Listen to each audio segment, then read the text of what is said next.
Hello, Unfiltered Waters, and welcome back to another amazing week on the podcast. This week, I feel like I say this every week, but it's true, is an amazing week. We are so thrilled and honored and humbled to have one of the greatest alpine ski racers of all time on Unfiltered Waters. Today, we welcome Lindsey Vonn. Yeah, you heard that right. Lindsey Vonn to the podcast. We had the most amazing conversation with her. I'm going to start off. The bio is going to take a little bit longer to read just because of how much she has accomplished, but they are all such worthy inclusions. So, of course, you guys all know Lindsey Vonn as the World Cup alpine ski racer. She won 4 World Cup overall championships with 3 consecutive titles in 2008, 2009, and 2010, plus another in 2012. Lindsey competed in 4 Olympics, 2002, 2006, 2010, and 2018, and has 3 Olympic medals, including a gold medal in downhill in 2010. Vonn is one of 6 women to have won World Cup races in all 5 disciplines of alpine skiing, and she won 82 World Cup races in her career. She started the Lindsey Vonn Foundation, which provides underserved girls the tools they need to pursue their passion, overcome obstacles, and reach their goals through scholarships, program, and mentorship, and has awarded over $1 million in scholarships. We talked to Lindsey about the recent partial knee replacement that she just had, how she's recovering. We talk about how hard her transition was from retiring from alpine skiing into becoming the incredible businesswoman she is today, and even though it may have looked incredibly smooth from the outside, Lindsey is very open and honest about how retiring from her sport felt like a death, and it took a lot of recovery. Lindsey has always been very open about her mental health, so we touch a lot on that and how she dealt with that, not only during her career, but after her career as well, and how she's doing today. We talk about really fun things as well. She's currently in Miami, but has spent a lot of time in Vail, so we talk about her favorite things to do there, the impact her dogs have had on her, all the meanings behind her tattoos, and so much more. But it's truly an amazing conversation. There are so many parallels between ski racing and life, just as Katie and I feel like there's so many parallels between swimming and life. And it's amazing to hear the lessons that Lindsey learned and took away and is using today. And I think they're going to be so beneficial for all of us. So without further ado, please enjoy this episode with Lindsey Vonn.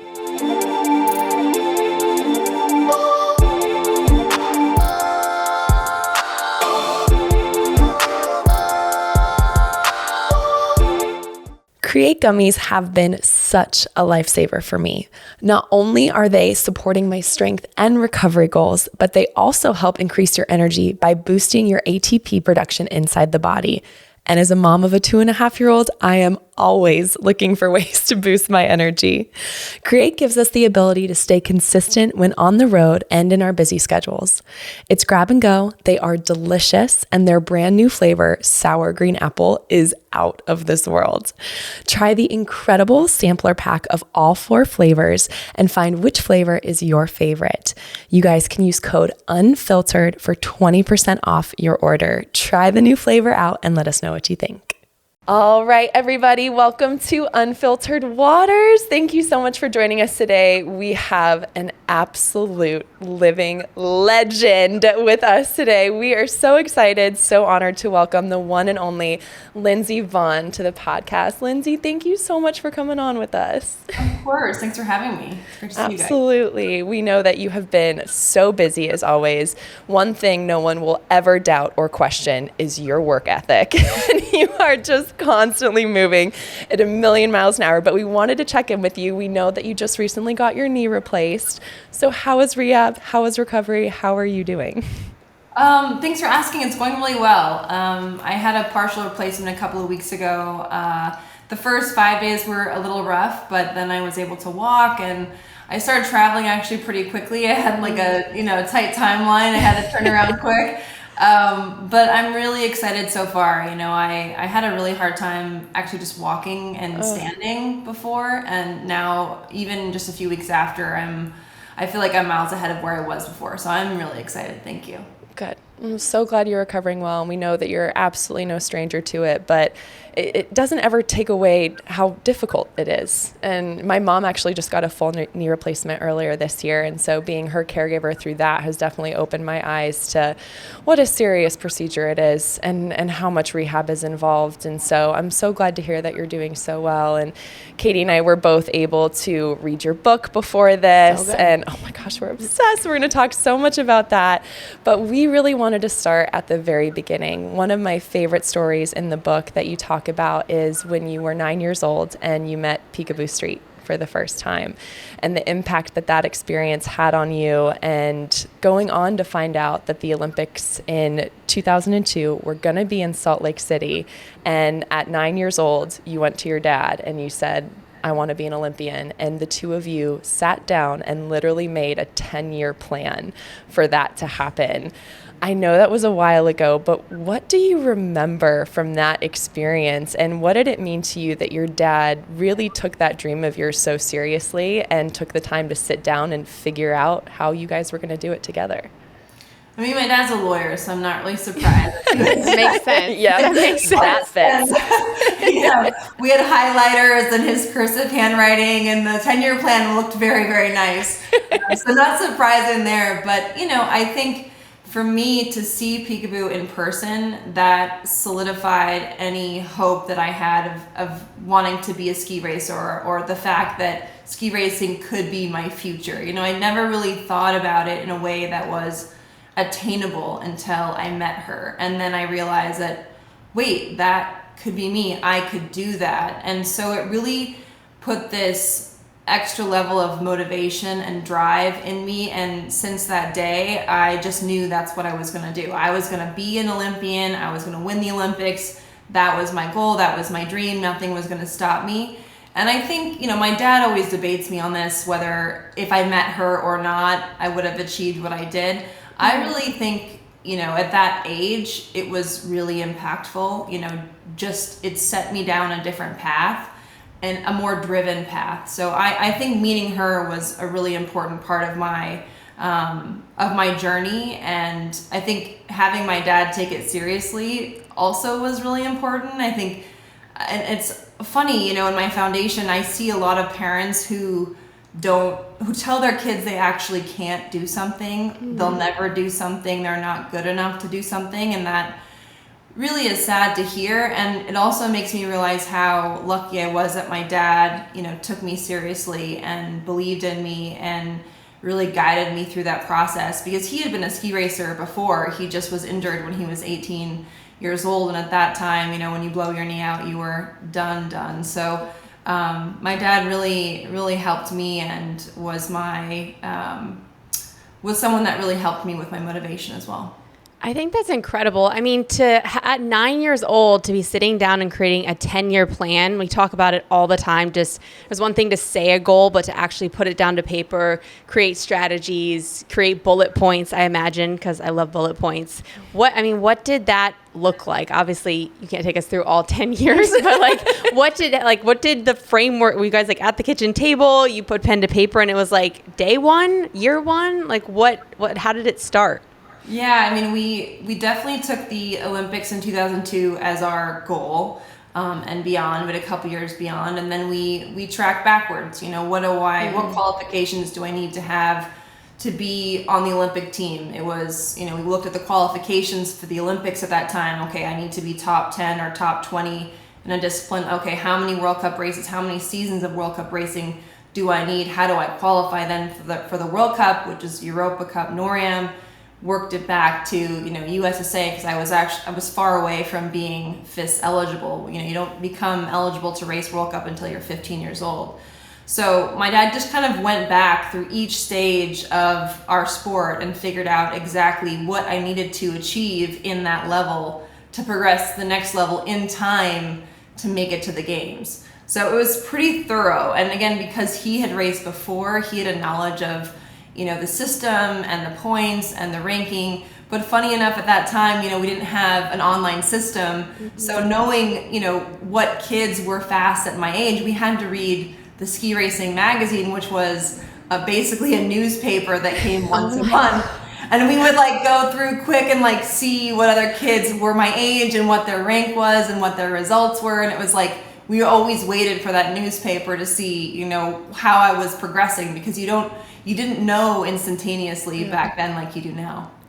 Oh my God. I mean, that's going to be one of my questions today is I'll just admit this now, like a stalker when it came to all my competitors. Like I was looking at their times, like you're not surprised at this at all. Not even a little. Like I just obsessively like refresh the results. Like I can't imagine having to wait.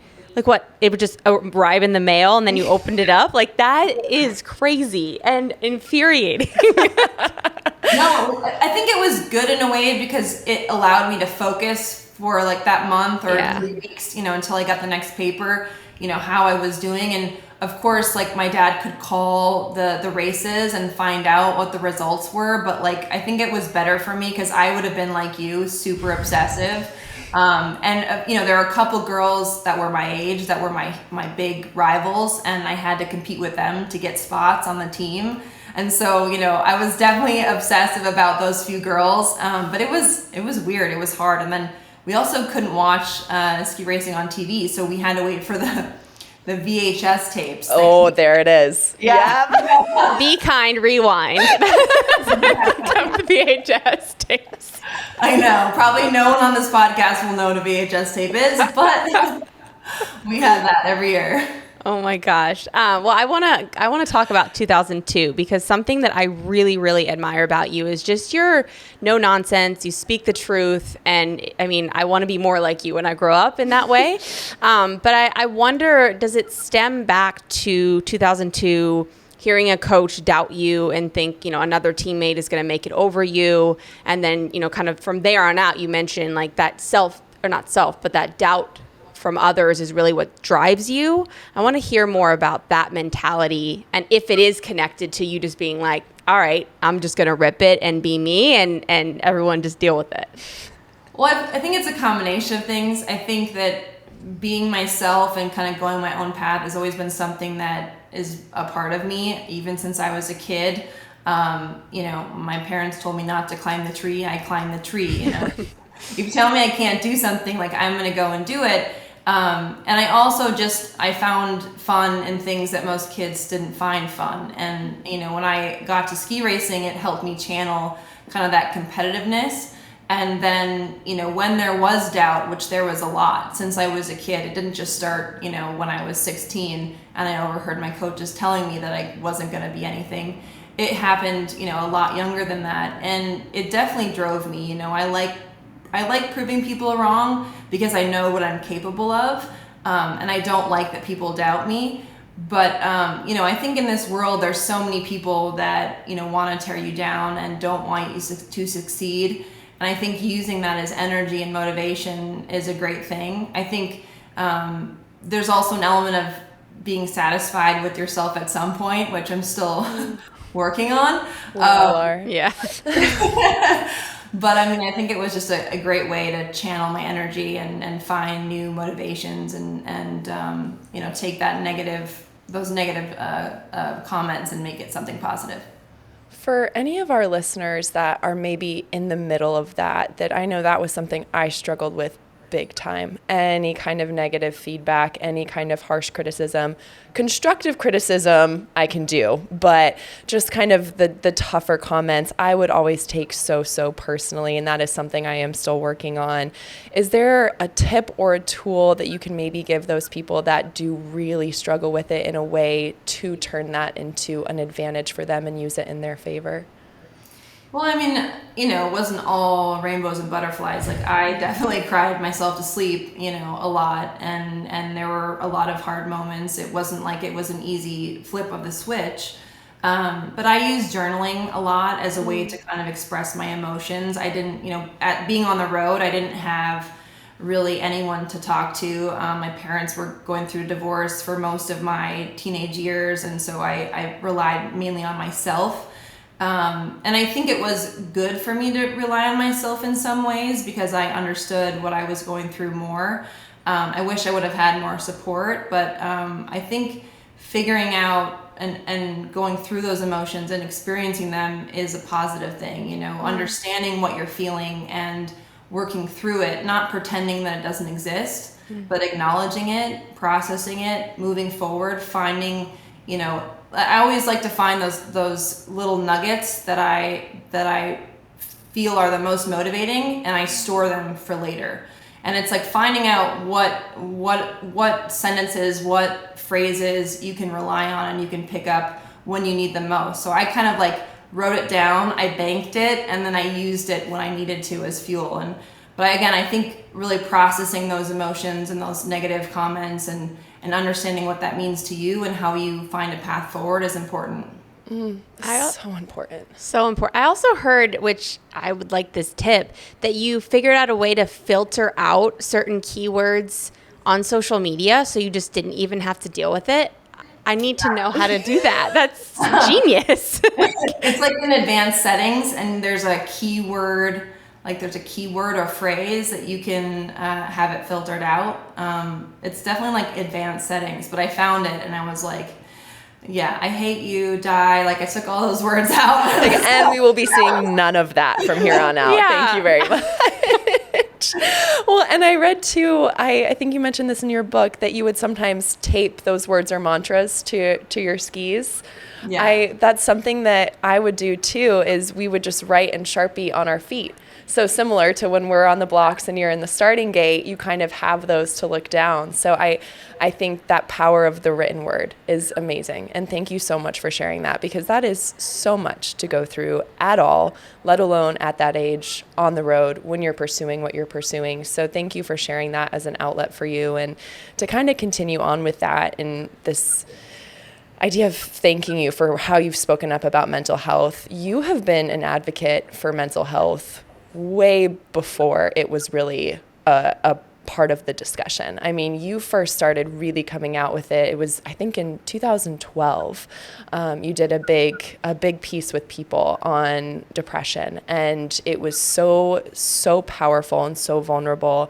And ever since then, you have been so honest about, this idea of healing is not linear. It's not that, I loved what you were saying about especially some of the European media that didn't fully understand, and they'd ask you are you healed? Is it gone? Great. Or how are you doing? And you're like, no, this is like a lifelong thing that I'm going to continue to learn with and continue to grapple with. And I just want to thank you so much, first off, for being an advocate for it, but really also ask, what made you decide to become an advocate for it? What was that push, even back then, to really come forth and be so honest about your story, and what continues to motivate you today to do the same thing? I think it was just honestly a time in my life where I felt like I needed to talk about it to move forward. There were so many things that I had bottled up that it kind of became too much. And I had not told anyone about it since I first was diagnosed when I was 17, 18 years old, not even my parents. And I was going through, I just had finished a divorce. I was coming off some of the best seasons of my career, but still, something was missing. And I just felt like, okay, I need to do this to move forward. And, honestly, my team was like, this is a risky move. You could lose sponsorships. You could lose, favor in the public. People might not, like you anymore. And I was like, I don't really care. This is my journey, and I need to do it. And I think it's so nice now to see how many people have spoken up about depression and anxiety and all the things that we deal with as human beings. It doesn't matter that we're athletes. I think it only actually exacerbates a lot of the problems and the isolation. But it's just so nice that it's such an open conversation, whereas when I spoke out about it, it was like, wow, I could end my career because I'm speaking out about mental health, which is crazy to think about at this point. That's so crazy. I had to think, we talked about this, even in 2017 when you were talking about it, and you're like, I go to a therapist. People will be like, oh, what's wrong? And now it's like the first thing that is happening in a conversation. You meet someone 5 minutes ago and you're like, who do you see? Do you have any recommendations? Literally, yeah. It's just become so normal. And it's because of people like you who spoke up, 12 years ago, that's just become status quo. And hey, it's okay to get help and reach out. I heard that you have a kind of like a different style of therapy. This might be wrong, but instead of talk therapy, it's you go do something. You set a goal, and it's something that you and your therapist talk about. Can you share what that means or how you do that? Yeah, I work with Dr. Armando Gonzalez, and he works actually with a lot of athletes, baseball players, football players, soccer players, and it is a different type of therapy. I think it's called spot therapy, and it's really where you sit with your emotions for a period of time. You focus on, you have a spot on the wall, and you sit there and you think about your emotions, you process it, because your brain stores all of your trauma.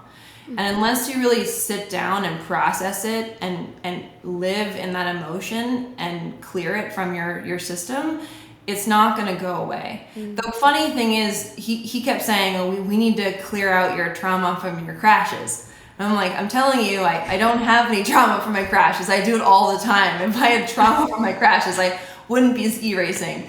And after a while, he's like, wow, you're right. You don't have any trauma from that. You're like, I told you. From my personal life, but not from my skiing. But, I think if you look it up and do your research, I think it's just, I think as athletes, we like goals, and we like, trying to attain something, and that's how he sets it up. We have markers and check-ins to see, how we are on a scale, which I really like. I did talk therapy for a long time, and I'm just talking in circles, and a lot of times I felt like I was making it more negative, because I keep talking about the negative, and I don't like talking about the negative. I want to talk about something positive. I want to move forward in how I think and how I feel, and I want to learn and progress. And so I just felt like for me it was the perfect type of therapy. And that's such a good example too of trusting yourself and learning and figuring out what works best for you. Like, absolutely. Try it one way. If it works for you, great. But just that not everything is going to work for everyone, and that's totally okay. There are a lot of different paths to being, happy and healthy and balanced and fulfilled. It's just just you have to trust yourself and find that path. Yeah, absolutely. And so thank you for being such a great example of that. And you talked about your crashes, and honestly, I'm going to say it 800 times on this podcast. If you have not read Rise, you have got to read Lindsey's book. It is so good. But I mean, it puts you there. Like, it really makes you feel like we were experiencing going 80 miles per hour down a mountain with you and ending up just like in a tangle in a net, and then going through the next like several weeks. And you truly, talk about this. You had no fear. Like, you were not afraid of crashing. Like, that was one of your greatest strengths, is you were behind that starting gate, and that was not what you were thinking of. And one of the most profound things I felt like I took away from the book was you actually having to ask your coaches to record your crashes, because they would see you crash and they would stop, and you'd be like, no, you need to keep filming so I can go back and look at what I did wrong and fix it and make sure it doesn't happen again. And that to me is just like the greatest life metaphor. I think so many of us are so scared to make mistakes, and we're so scared to fail, when in reality it's going to happen. Like, if we are striving to do big things, if we are going after big goals, we're going to make mistakes, we're going to fail.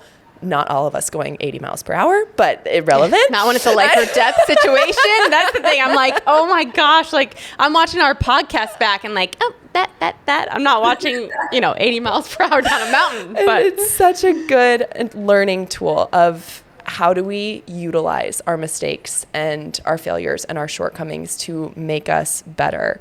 So can you share a little bit more about why it was so important for you to analyze, go back, watch those crash videos, learn from them, and how it made you not just a better skier, but a better athlete and even a better person as you applied that to other areas of your life?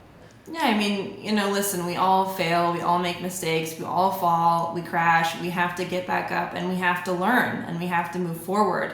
And, ski racing is, a metaphor for life. You fall, you get back up, you try again.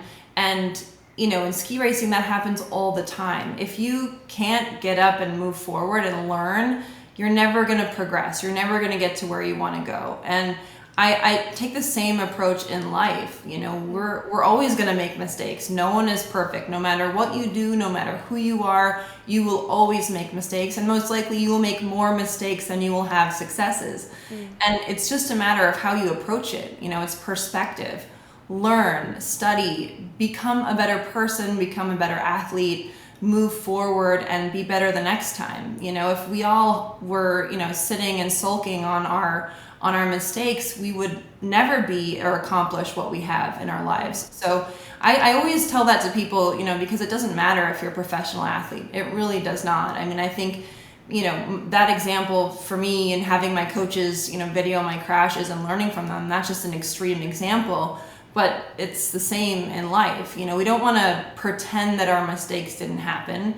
We need to actually sit there, analyze, like lean into it, lean into the mistakes, you know, don't pretend, just acknowledge, accept, learn, and move forward.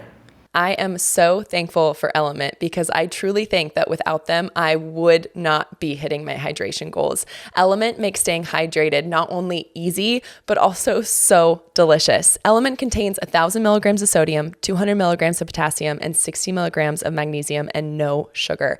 And all of that is based on clinical evidence behind those electrolyte ratios.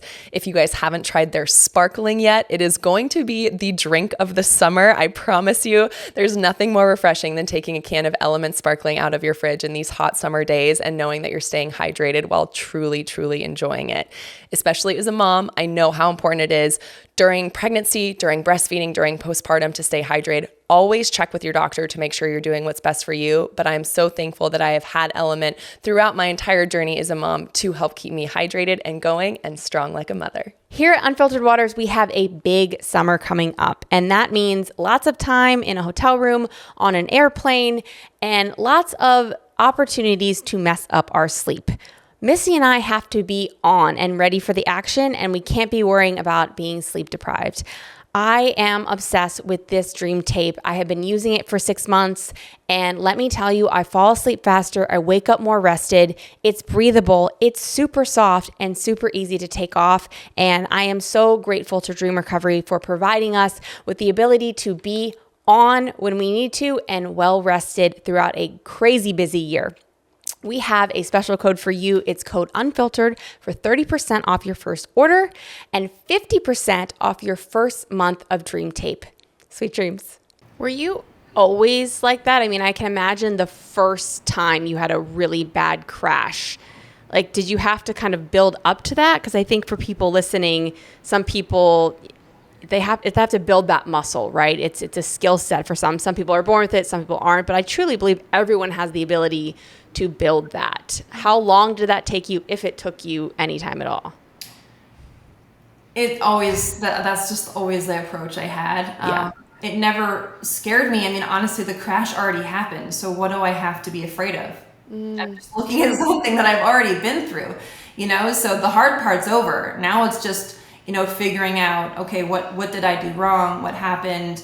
Could I have not made the mistake? You know, what do I do in the next run? What do I do in the next race? Can I adjust my equipment? That's the learning process. The hard part is the crash. So I always look at things very logically, you know, and the same with fear or pressure. You know, it's so much to do about perspective and how you think about things, because you can make anything scary.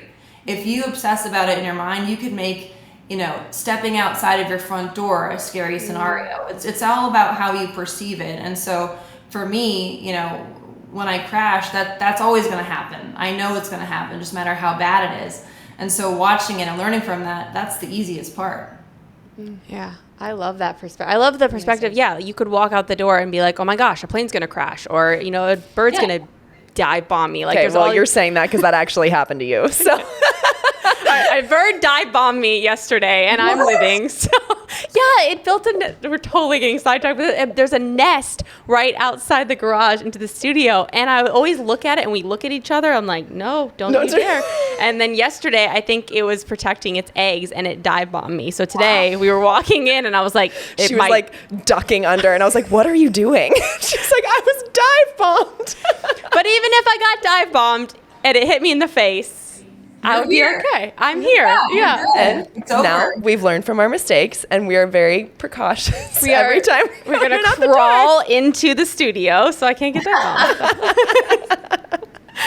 wrong. That's a great transition into Lindsey. I feel like reading your book and just listening to your interviews, like your mentality is very aligned with, like, you say annihilate, you say crush, you say laser. Like, those are all things where I'm just like, there's a thing going on our podcast where every podcast say murder or punch or crush, and Missy's like, okay, people are gonna be scared of you. Stop it. As soon as I saw the word annihilate in your book, I texted Katie and I was like, oh, you two, absolutely gonna hit it off. Like, I am so excited about it. But I have questions. I need advice, because I think while that was one of my greatest weapons, it's your greatest weapon, it's also very difficult because it doesn't always translate outside of sport. Sometimes it does, but sometimes it doesn't. And it can be a very, I think, infuriating or frustrating or emotional thing. So how do you balance that killer mentality when you're not on the slopes and you're in a boardroom or in a conversation where, okay, you can't just will your way through this conversation to win it. You have to, have a little bit more balance. I mean, I look at it as I have to know when to express myself and when to hold my emotions in and store them and use them for later, kind of like the negative comments. I gather information and I store it. And when I'm in a boardroom, it's actually gotten pretty easy for me. I listen more than I talk. If I have a really strong opinion, I will definitely express myself. But I tend to not assert myself unless I know I'm 100% right and I believe in what I'm talking about. And so that kind of killer mentality, I still have that. I'm just more calculated about it. I bide my time and I know when to strike and when not to. It's just like in sports, you have a time to race and you have a time to train, and you have to know when to turn it on and when to turn it off. And so I've gotten really good at that in kind of the business setting. Unfortunately, I don't get the attack very often, but I definitely, when it's there, I definitely take it. I take it. It's more sniper-like. It's sniper-like. Yes, You're like, people don't realize it's going to happen, and then you do. It's like, boom. And then I sniper you, yeah. Perfect. And speaking of boardrooms and the amazing businesswoman that you are, another thing that we talk about a good bit on here is how difficult retirement can be for an athlete at any level, whether it's high school, college, or an elite level athlete. And I just feel like there's such a lack of resources in the space for helping those athletes transition. And I look at what you have done and what you have accomplished, and it floors me. Like, I'm thankful that we have someone like you to look up to as like gold standard of like, this is how you take someone that had one of the most epic athletic careers of all time, but even knew throughout her career that she was setting herself up for what she was going to be doing after as well. And I think it was literally 2 days after you retired, you were ready to get started onto that next piece of work. So I know retirement is so hard. You talked about it feeling like a death, like literally, and that's how I think so many of us feel. Yeah. So how did you balance those emotions of grieving over the sport that you had essentially lost when you retired versus those feelings of, okay, I'm ready for what's next. Here are the steps forward, and what are those steps going to be, and how am I going to take them?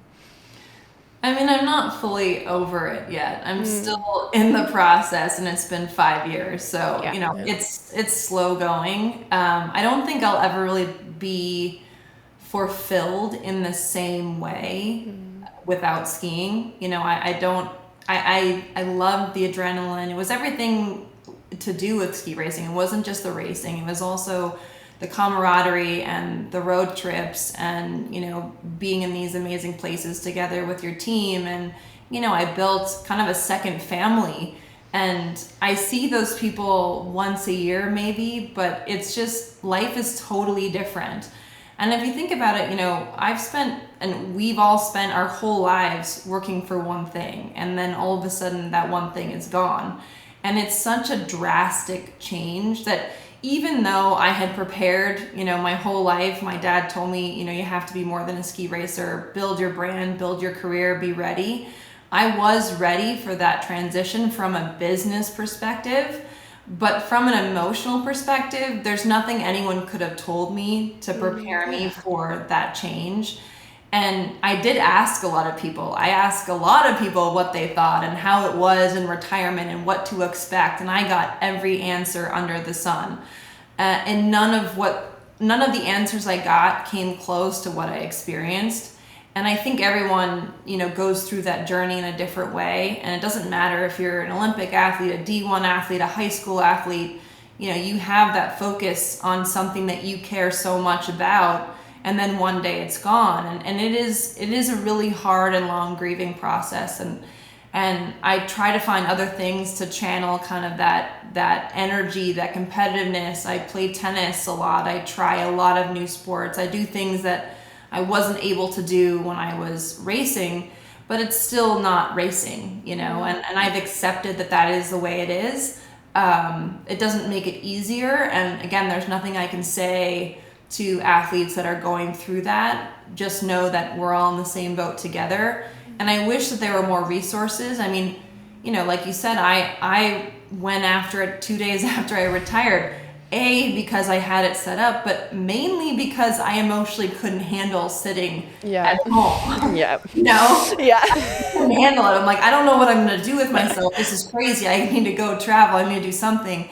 And so it is a really hard transition, but everyone has to go through it on their own. And, I think therapy is a really important resource to lean on if you have that available. But even just friends and family and dogs, my dogs have been like my crutch for such a long time, and they're the best emotional support I could have ever asked for.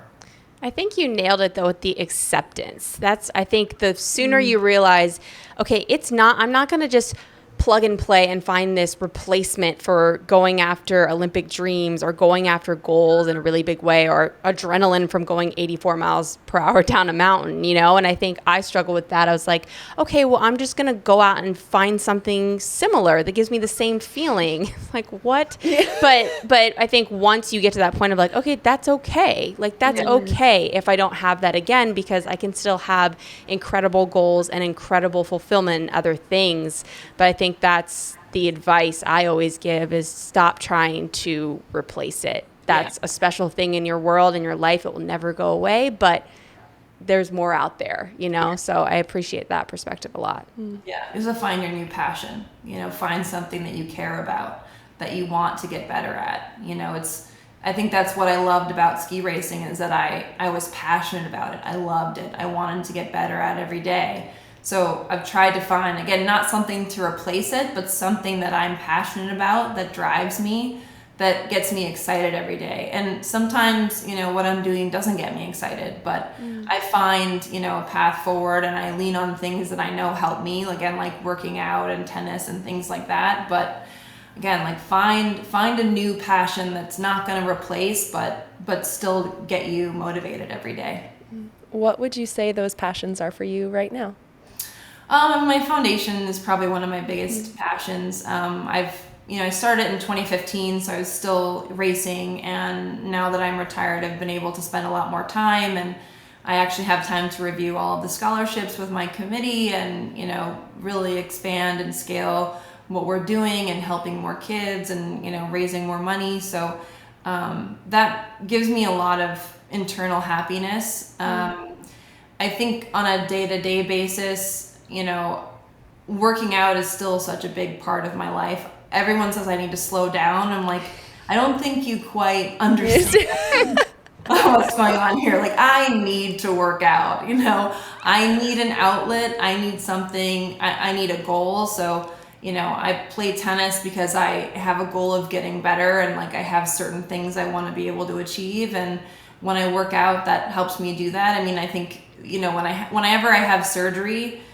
it's pretty easy to have goals, walking and having range of motion and, trying to play sports. Like those are the things that, that really drive me and motivate me, and trying to get healthy has been something that unfortunately has been a pretty big driving force in my life since I've retired, and honestly for the last few years of my career. So I don't know, I think it changes daily. There are certain, pillars in my life that help. But I, just like in sports, you make adjustments, you figure out a way forward, and that's what I try to do every day. Are you able to stay inward when you're doing workouts or playing tennis, meaning like not getting overly competitive or frustrated? Speaking from experience over here. No. Yeah. So how are you, are you breaking rackets when you're playing tennis? Like, how are you operating in that space? I made a mistake of breaking one racket, and I really regretted it because it was my favorite racket. So I've never done it again. It was a big thing. But I do have multiple rackets in the event that does happen. But I get, I have ways of not getting as competitive. I don't keep score. I will play a couple of fun games with my friends, but it's in a situation where I know I can't get that competitive. I put up barriers intentionally so that I don't let myself get to that point. Because sometimes, when I get competitive, it just triggers this sense of, urgency and passion that I can't really put out. Yeah. So I like to try to keep it at bay. I need to get it out enough to where I feel balanced, which is like my workouts and my tennis and everything. Mm-hmm. But if I let that cat totally out of the bag, then I got problems. There's no coming back. Yeah, protect yourself from yourself. That's why at Orange Theory, I just don't wear the heart rate monitor because I don't want to get mad about the splat points. Just save yourself from yourself. Exactly. Yeah, I always say I have to outsmart myself. I have to know what's going to set me off, and I have to plan for it and set up barriers so I don't do that. You figured it out. Yeah. Well, maybe I'll take a page from your book, but We'll get there. And are you, I heard that Jen Cohen is actually a friend, and I listened to you on her podcast. It was so good. It sounds like you do a lot of recovery things like sauna, cold plunge. Are you as obsessive about I got to work out as well as I got to get in my recovery stuff? Or how does that work within your day? I don't like the cold, so the cold plunge is actually really challenging for me. Once I'm in, I'm fine. It's just a matter of going to the cold plunge. Actually getting in. And I'm not one of those that hyperventilate. Once I'm in, I'm committed. I'm going to be in there as long as I, said I was going to be in there for. But I'm not I have to wake up at 6 a.m. and I have to get in my cold plunge and I have to eat my, my almond milk and my oat milk and all my things. That's not me. No, that's not me. I'm very driven, but I'm not OCD. I like to feel out what I need and adjust every day. Some days I'm I don't want to do cardio. I don't want to sit on the bike for an hour. That's the last thing I want to do, so I don't. I do something else. I do core, I do legs, whatever. And if I feel I need to get in the cold plunge, I'll get in the cold plunge. I know the benefits, I've obviously done the research. I know, that one longer sauna and cold plunge is better than multiple short sessions. So I like to pick and choose what works for me and when I know I need it, and then go from there. Is there anything that you have gotten into since retirement, be it in the professional space or a sport that you've tried, that is totally unexpected that you never thought you would do? I kind of expected that I would like doing other things, like other sports, and I guess I'm sad that I never got to do it earlier, and maybe I should have tried other sports because it's not that dangerous. I like wake surfing. Let's be honest, no one's really getting injured wake surfing. They're going 5 miles an hour. But I enjoy trying new things, and I enjoy other sports. And the one thing that I'm excited about is skydiving. But I'm saving that for when I really need an adrenaline boost. Yeah. When I'm I gotta do something. That's my emergency, my ripcord. Well, you went hella skiing. I feel that seems scarier than skydiving. No. Not even close, Katie. Not even close. Can we hear more about that? I'm so intrigued by heli skiing on the top of a mountain and you just go. Yeah, it's awesome. You should try it. I mean, I've done it in Canada and in Iceland. And Iceland, it was a little bit too late in the season, so the snow wasn't crazy, but it's so stunning. You know, they drop you off at the top of the mountain and you're just alone up there. There's no other people, there's no lifts. It's just you and nature. And obviously getting up there on the helicopter is not nature, but still, you know, I just feel really at peace. And when I went to Iceland, we actually skied at midnight. It was like midnight to 2 a.m. because it was one of the longest days of the year. The sun didn't set. So we were skiing with this beautiful golden sun, and it was so amazing. But it's not like, I'm not afraid of heights. So being in a helicopter doesn't bother me at all, and you get dropped off. Like, they land and you get out of the helicopter. So it's not like you're jumping from the helicopter. Like, it's not that aggressive. There are people that do that. That is not something that I do. But, you know, it's like, I don't do a ton of that stuff because while my sport is very risky and dangerous, it's controlled. You know, when you're going helicopter skiing or, you know, in the backcountry, avalanches are something I can't control, and I don't want anything to do with that. Like, Mother Nature, if it wants to take me down, it will, and I don't want to fight with Mother Nature. So I like my controlled, you know, aggression and my controlled spaces, and, you know, knowing the dangers and what I have to get over. But yeah, I think if you have the opportunity to helicopter ski, you should, though. It's really fun.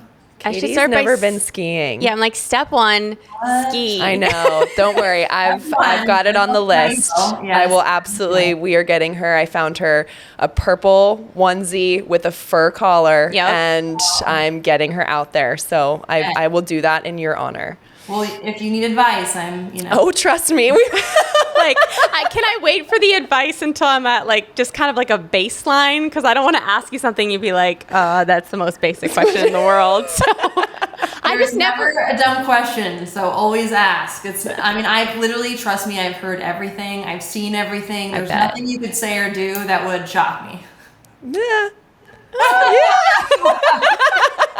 We shall see. We'll send you a video. I always was so scared with swimming because Missy grew up doing it. And so I think I waited too late. And then I was a breaststroker, so I was knock-knee, like, just a whole thing. But now that I'm done, if I get injured, I probably will get injured, and I'll do it. It's fine. We're good now. Like, we can do dumb stuff. And you're right. Fine.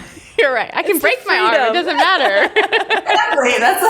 That's what I say. I'm like, I've got no races coming up, so let's do it. Who cares? It is so true. Do you want to get into some fun questions? I do. I love it. So much of why we have these conversations, Linz, too, is we want to continue to get to know the person behind the athlete and really give our listeners an idea, too. So we've got some fun questions that from the book we pulled and other things that we just want to get your take on that'll help to get us to know you a little better, but just to hear based off your experience. So first one, we know you've spent a lot of time in Vail, and is it correct you're currently in Miami?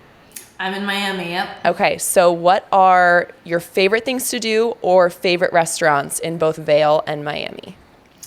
In Vail, I think things have changed a lot, but Sweet Basil was always my spot, so or Matsusa. Yeah. And then here in Miami, I don't honestly go out much, but Carbone is my spot. Or Sadelle's for brunch. They have amazing French toast. So you go to Kith, and then you go upstairs and have breakfast. Yes. Or vice versa. Either way works. No going wrong. I lived in Miami for 3 years, so I miss every time I go down there. I'm like, Prime 112, Kith. It's just, I'm jealous that you live there now because sometimes I just like want to move there, but I like Nashville.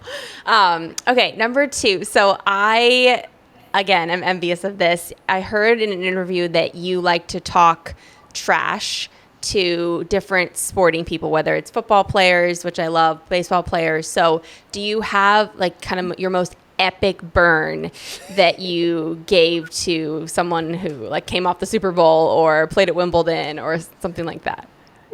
I don't know. I wouldn't say, like, I like bantering with people, and especially guys that talk shit. Yes. I like to just they dish it out and I give it right back. And, I wouldn't say I know of a particular burn. Like I kind of light people up like anytime I have the opportunity. I really love it. And I think, I've had some conversations with athletes. A lot of it has to do with like danger and guys like to brag that their sports are so amazing and it's so dangerous and they're so awesome. And I really like to level set things and bring them back down to earth. Yeah. I love some more of that. All right.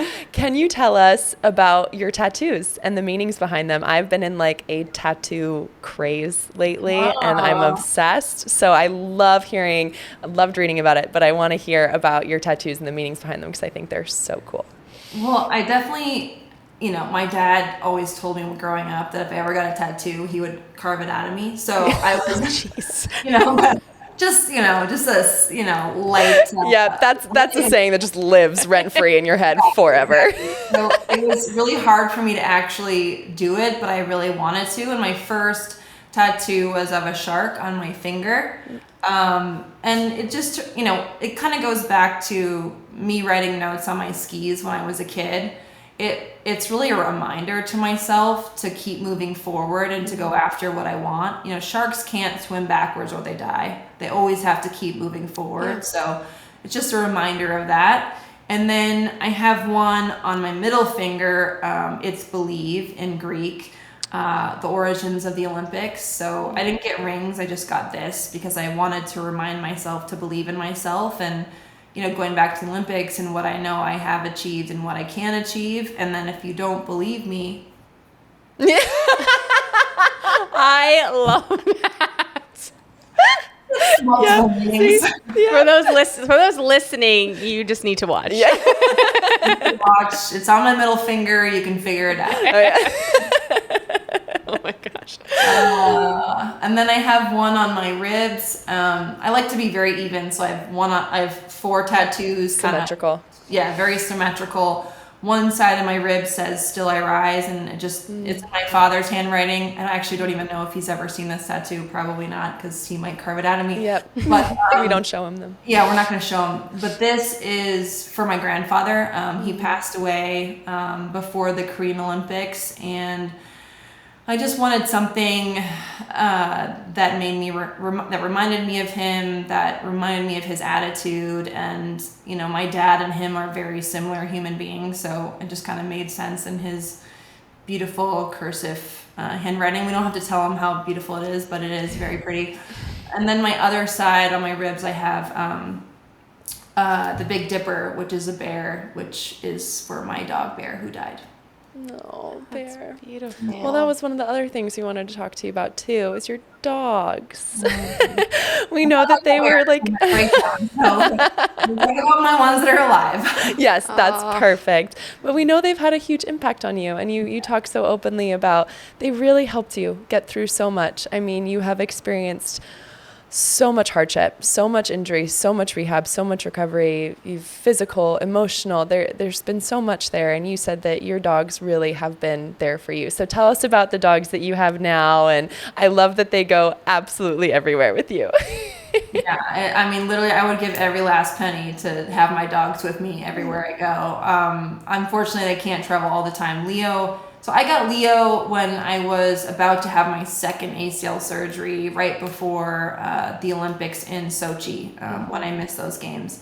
And I hobbled into the dog shelter and on crutches, and Leo was there. He was in the last kennel that I looked at, and he just, dogs always go crazy when you go to the kennels. They're in a cage, they're not happy, and Leo was just sitting there perfectly calm, looking at me, and I was like, this is my guy. And then I took him out, and they tried to convince me not to adopt him because he had been hit by a car and he had a bad leg. And I was kind of like, do you guys notice that I'm on crutches? This is actually falling on deaf ears right now. I don't think you get it, but I'll take care of him, don't worry. And so Leo was just, he's my first, and he helped me through my injuries. And it was, injuries can be very isolating and lonely and depressing, and especially that one. Having to sit there and watch the Olympics on TV was really, really hard, especially because I had just worked for an entire year to get back from my first ACL surgery. So it was a perfect time to have Leo in my life, and he's my oldest dog. He's almost 12 now, which is really crazy to think about. And then I got Bear because Leo needed a friend, and Bear was also a rescue. He was a Chow Chow retriever mix, the best, followed me everywhere. He died about 2 years ago. And then I have little Lucy, who I got while I was on the road in Europe. I got her in Bologna, Italy. I tried to adopt in 3 separate countries. They wouldn't let me adopt because I didn't live there, which was kind of insane. I was like, trust me, I can vouch for myself. I'm a good dog mom. I'll take great care of them. They're like, nope, I'm sorry, we can't even let you in the facility. I was like, okay, this is nuts. So I got Lucy from a breeder. And same thing. There were a ton of dogs in the kennel. They were all running around like psychopaths. And Lucy was in the center of the chaos, just sitting there looking at me. And I said, do you want to go home with me? And she tilted her head to the side. I was like, yep, that's my dog. And check. And we're good. So yeah, she's amazing. She goes with me everywhere. She's been to Korea, to the Olympics. She's been to Norway, to Chile, to Canada. She's literally been everywhere. She has 3 passports. So she's a professional traveler. Yes. Do you need a passport for a dog when you go overseas? Wow. I mean, it says passport on it with like a little dog picture. Yeah. But it's basically to track their vaccinations. So when you go to customs, but it's kind of cute. It is. They're all the same. They're these like blue little dog passports. They're puppy cute. passport. Oh, I love a puppy passport. That's so cute. Oh my gosh. Well, we're going to move into our final 3 questions that we ask all of our guests. So the first question is, what is a moment or memory outside of sport that has brought you the most amount of joy? I've had a lot. I wouldn't say there's one moment, and I think it would be silly for me to say one moment. I think there's so many experiences that I've had in life that have brought me joy outside of ski racing. My family, my dogs, life. I think because my mother passed away, I have also kind of a different perspective. I just try to find the positive and special moments in every day. I think I've had amazing experiences and, incredible memories, but the best is yet to come. I love that. I know. So many good perspectives. Oh, all right. So the second question is, what is a memory from within your sporting career that brings you the most amount of joy when you look back on it now? It's definitely the Olympics, and I think also because of my mom. If you watch the video, as soon as I've crossed the finish line and I see that I won, it pans right to my mom. So that's like a special memory, and it's always been very special to me, but now it has so much more meaning. So I'm sure. Very emotional. Yeah. Well, last question. What is a word that encompasses something that you're working on, something that is really special to you, or something that you look at as just serves as a great reminder on the daily? Grit. It's just, overcoming adversity and making the right sacrifices and being, gritty is something that I've always leaned into. I think it's helped me through a lot, and it's kind of part of my personality. And it's really what I try to teach my kids in my foundation, just having that self-determination to overcome any obstacle that stands in your way. Follow up to that, because I am very, very interested in this topic of how do you develop grit within a kid if they come out and they're more mellow and they're not like, oh, I'm aggressive. Like what do you say? What do you put them through? What's the strategy? Well, it's not so much about being aggressive as it is for them to understand the meaning of working hard to overcome something. I think a lot of kids don't quite have that perspective. You know, they expect everything to come at them quickly, and everything is this fast-paced thing that if they don't get the desired outcome right away, they're going to move on to something else. Yeah. And it's teaching them that patience and hard work will get you farther than this instantaneous gratification.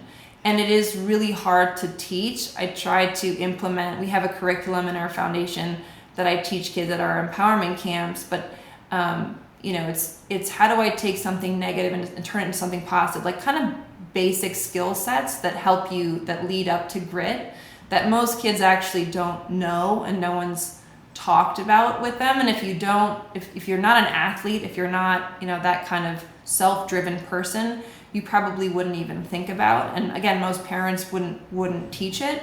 But it's something that I try to instill in them, and just so they have that basic understanding of, okay, maybe I didn't get what I want right now. That doesn't mean I'm going to give up. That just means I'm going to refocus and try again. Yeah. That's so impactful. Oh my gosh. Well, Lindsey, before we let you go, for us, for everyone listening, what are ways that we can continue to follow you, or ways that we can continue to support you? Obviously, go read Rise. It is so incredible. But what other things are you doing that we can help support you in right now? Thank you, guys. I think it'd be lindseyvonnfoundation.org would be the best way. I also have my Instagram, Lindsey Vonn, and Lindsey Vonn Foundation. So that's amazing. Well, thank you so much for, of course, everything you're doing with the foundation. It's so powerful. We know that you wanted your legacy to be changing the sport of skiing, and you have done that and so much more, and you continue to make such a huge impact. And Katie and I personally are just so grateful for your time, for your perspective, your experience, your wisdom, your grit, and everything in between. So we wish you the best in your continued recovery. We're sending all of our love, and you better let us know next time you're in Nashville. I will definitely do that. Thank you guys so much. You guys are amazing, and I also appreciate your time. Thanks for having me on. Of course. Thank you.